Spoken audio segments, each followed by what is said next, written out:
Bonjour, mon nom c'est Amina Foukara.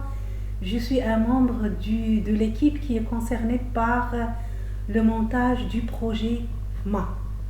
Sachez bien, chers professeurs, que cette présentation est uniquement l'introduction des deux travaux que j'ai attachés à cette vidéo et qui sont la première partie est constituée d'un résumé de tout ce qui était incorporé dans le projet du 28 octobre 2016 et qui était supposé être soumis à M. Tijani Rasmi et à M. Jean Hutt. Tandis que la deuxième partie, elle est faite d'une démonstration sur vidéo et ça constitue les détails de l'utilisation de Scénarii Chain par l'échantillon qui est concerné dans le projet qu'on a monté qui est le projet FMA pour savoir ou pour répondre à la question de recherche, est-ce que Scénarii Chain va répondre aux besoins des apprenants non-entendants qui sont situés dans des écoles loin de ENCG Agadir et qui sont concernés par l'apprentissage de l'économie digitale. Donc ici, je vais tâcher à ce que je vous donne le résumé de tout ce que j'ai inclus d'abord dans la première partie qui est sous forme d'une vidéo et la deuxième partie qui est sous forme d'une vidéo aussi, se focalisant sur la démo de l'utilisation de Scénarii Chain. Donc, brièvement, dans ce projet, il était question de 5 chapitres. D'abord, j'ai commencé le projet en posant la question suivante qui constitue la question de recherche pour tout le projet FMA. Et est-ce que Scénarii Chain va aider les apprenants, les membres qui sont concernés par le montage du projet FMA à lancer des cours à distance en faveur des apprenants non-entendants. Ces apprenants que nous appelons entendants, non-entendants, sont ceux que les gens d'habitude appellent les sourds muets. Donc, suite à cette question de recherche, j'ai établi les projets. Donc, quels sont les projets derrière quels sont les objectifs derrière l'établissement de ce projet. Donc, le premier objectif, c'est l'établissement d'un curriculum par le concepteur du curriculum. Donc, ce curriculum est composé de 4 composantes. Le contenu qui se focalise sur l'économie digitale en faveur des apprenants non-entendants. Et puis, la deuxième composante, c'est la méthode à utiliser pour lancer ce contenu aux apprenants qui sont situés dans des écoles pour ce qu'on appelle les sourds muets, pour les non-entendants. Et puis, le troisième volet, c'est le contenu, c'est-à-dire du curriculum. C'est-à-dire, le contenu sera focalisé sur uniquement l'économie digitale en tant qu'étape préliminaire dans la constitution d'un curriculum complet dans le futur. La quatrième composante est faite de l'évaluation des efforts qui sont réalisés par les membres de l'équipe concernée par ce projet. Donc, on est dans ce projet concerné uniquement par le fait de vouloir faire la suite du résumé de la réponse d'offre, de la réponse à l'appel d'offres qui nous a été transmis le mois de juin dernier. Donc, on va se focaliser sur surtout Scénarii Chain et sur le contenu qui est l'économie digitale. Pour le deuxième volet, suite à la détermination des objectifs, on a aussi abordé le problème de l'environnement. Est-ce que l'environnement où travaille l'équipe qui est concernée par le montage du projet FMA ont toutes les conditions requises pour qu'il monte un projet tel que celui-ci? Donc nous avons fait de notre mieux pour faire la gestion du savoir, c'est-à-dire que on s'est focalisé sur les acquises ou les compétences de chacun des membres faisant partie de ce projet. Ces membres sont d'abord le concepteur du curriculum, il y a aussi l'opérateur, c'est-à-dire celui qui va se concentrer sur tout ce qui est technologie, en premier lieu Scenari Chain. Et puis il y a le responsable de la communication qui va être concerné par le lancement d'une recherche qualitative et quantitative aux écoles où sont enregistrés les apprenants non entendants. Et puis il y a le trésorier et il y a le gestionnaire des délais, il y a le gestionnaire des contrats et bien sûr il y a le chef du projet qui dispose de compétences très élevées dans la mesure où il intervient partout pour faire l'audit, pour discuter toutes les décisions qui sont prises par ces membres qui font partie de l'équipe concernée par le montage de FMA. Pour ce rendu, il a été fait de 5 chapitres. Le premier chapitre s'est focalisé sur les compétences des personnes qui sont concernées par le lancement du projet FMA. Les tâches étaient réparties. Le chef du projet doit assister à toutes les réunions, faire l'audit, etc. Il y a le concepteur du curriculum qui a beaucoup de savoir en ce qui concerne l'économie digitale avec tout ce qui se rapporte à la bourse des valeurs, aux différents diagrammes qui sont utilisés par les comptables, par les statisticiens à la bourse des valeurs et tout ce qui se rapporte aux actions, tout ce qui se rapporte aux dividendes, tout ce qui se rapporte aux investisseurs, c'est-à-dire les épargnants qui aident les investisseurs, c'est-à-dire les sociétés à responsabilité limitée et les multinationales à atteindre leurs objectifs en ce qui concerne l'investissement de l'argent qui est investi par les épargnants pour qu'ils achètent tout ce dont ils ont besoin et notamment les biens corporels qui sont les immobilisations dont ils ont besoin. Donc c'est le concepteur du curriculum, il sait de quoi le sujet se rapporte en économie digitale en faveur des apprenants non-entendants. Il est à signaler que ce sujet est enseigné à ENCG Agadir et les apprenants entendants à ENCG ne trouvent aucune difficulté maintenant en économie digitale. Donc pour ce qui est responsable de communication, le responsable de communication doit être familier avec tout ce qui est recherche qualitative et quantitative.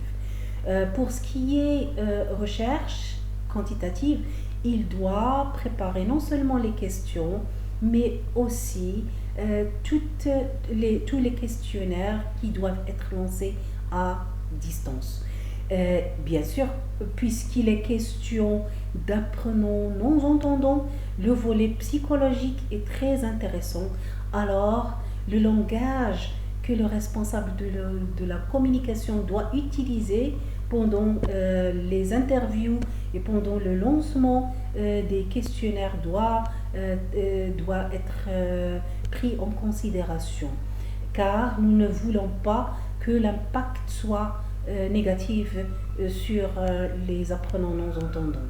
Le responsable de la communication était aussi obligé de rédiger une lettre où nous, les membres, demandons la permission des écoles qui sont réservées par les non-entendants pour qu'ils nous donnent accès à ces écoles. Donc, la recherche était reléguée aux responsables de la communication. Puis, il y a l'opérateur. L'opérateur, il était concerné par tout ce qui est technologie. Il était concerné par l'installation de Scénari-Chain, l'installation d'Opal. Donc, nous vous rappelons le fait que nous avons utilisé Scénari-Chain version 4.2 et Opal 3.2, version 3.2. Donc, le responsable qui est appelé opérateur, il était au courant, il maîtrisait très bien la technologie se rapportant à Scénari-Chain. Je vous rappelle le fait que j'ai produit une vidéo qui décrit toutes les étapes qui sont requises pour l'établissement, pour la description des étapes à suivre lors de l'utilisation de Scénari-Chain. Donc pour ce qui est deuxième chapitre, il est réservé pour la provision d'une question se rapportant à Scénari-Chain. Quelques idées sur Scénari-Chain y figurent dans ce deuxième chapitre. Puis le troisième chapitre se focalise sur la recherche qui était lancée dans des écoles. Et il était question de la génération de données et grâce à ces données, nous avons fait des conclusions. La première conclusion se rapporte aux apprenants non-entendants eux-mêmes. Nous avons remarqué que ces apprenants, puisqu'ils souffrent de plusieurs problèmes, y compris le handicap, ils ne peuvent pas étudier l'économie digitale au même niveau que les étudiants entendants qui sont inscrits à ENCG Agadir, Université Ibn Zohar. Donc pour cela, pour les aider à atteindre leur objectif, on a tâché à ce que les Serious Games soient utilisés en tant qu'étape préliminaire pour aider les apprenants non-entendants à assimiler le contenu de l'économie digitale. La deuxième remarque qu'on a faite se rapporte aux responsables des apprenants non-entendants. Nous avons remarqué que les responsables dans ces écoles maîtrisent très bien la langue des signes. Et par ceci, je voudrais dire la langue des signes en arabe, en français, en anglais, et cela leur permet d'entamer des conversations faciles avec ces apprenants. Donc, nous avons remarqué que les apprenants ne portent pas de cochlear. Donc, malgré tout cela, les formateurs réussissent à atteindre leurs objectifs en ce qui est rapport avec l'enseignement des matières enseignées au niveau de ces écoles. Nous avons aussi remarqué que ces apprenants ont besoin d'aide financière et nous avons tâché à ce que ces cochlear soient mis à leur disposition.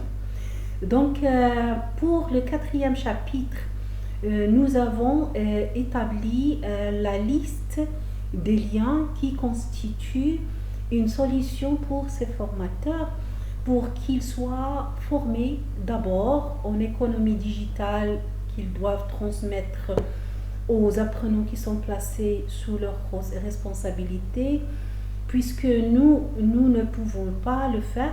Donc nous avons relégué cette responsabilité à ces formateurs pour qu'ils nous aident à aboutir à cet objectif. Nous avons donc conclu aussi que ni les apprenants non-entendants ni leurs formateurs ne peuvent pour l'instant utiliser ou avoir recours à Scénarii Chain. Donc pour cela, on a mis à leur disposition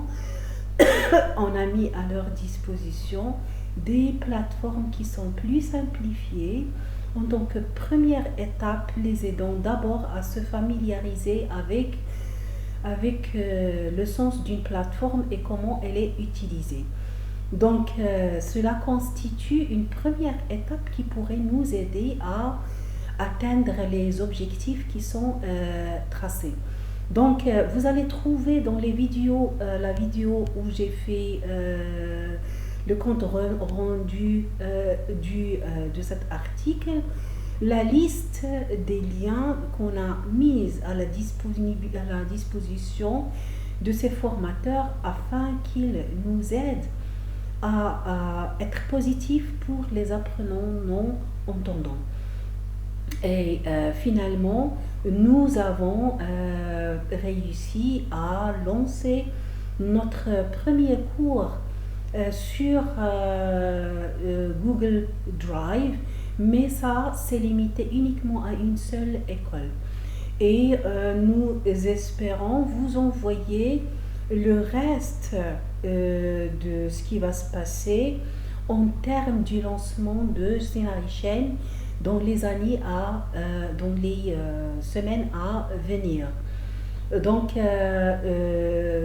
nous espérons pouvoir lancer Scénarii Chain au moment opportun, c'est-à-dire lorsque ces apprenants, c'est-à-dire lorsque les formateurs ont acquis les compétences nécessaires leur permettant de nous aider à aider les apprenants non-entendants à étudier à distance l'économie digitale. Donc ici aussi, il s'agit de dresser un tableau où nous avons résumé les coûts de la formation. Vous allez trouver en détail les détails de ce tableau.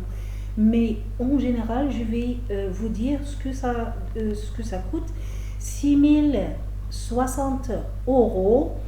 Ça incorpore les frais exigés par le concepteur du curriculum, par le responsable de la communication, par l'opérateur qui a installé Scénarii Chain et qui a essayé de le lancer, mais en vain, puisqu'il s'est rendu compte qu'il n'est pas encore temps de le faire, par le trésorier, par le gestionnaire du délai et par le gestionnaire des contrats. Et bien sûr, les exigences financières du responsable du projet en entier. Donc, nous espérons recevoir les 6 060 € le plus tôt possible avant que nous continuons à travailler sur le lancement définitif de Scénarii Chain. Nous portons aussi votre connaissance le fait que cette recherche,